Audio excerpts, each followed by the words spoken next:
Chers amis, bonjour. Non, c'est pas que je change de cadre, en fait, c'est que je suis toujours au même endroit, mais j'essaie de trouver l'angle le plus... voilà.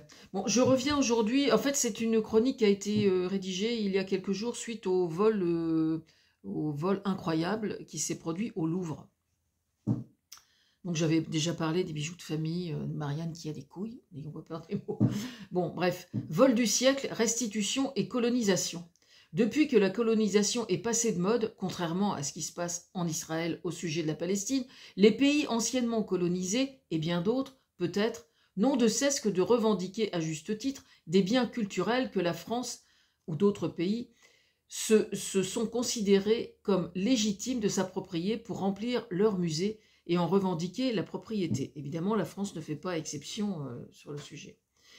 Je suis personnellement, globalement, sur une militante de la restitution des œuvres d'art à leur pays d'origine, quel qu'il soit. L'un des arguments de ceux qui s'opposent à ces restitutions avance depuis des années le fait que ces œuvres se trouveraient plus en sécurité dans les musées français que dans leur pays d'origine.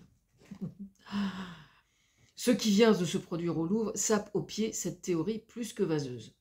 Nous ne savons pas ce que les militants de base du Rassemblement national pensent de cette histoire, pas plus que le haut de leur pyramide, que la pyramide de leur parti. Oui, parce que c'est entièrement pyramidal.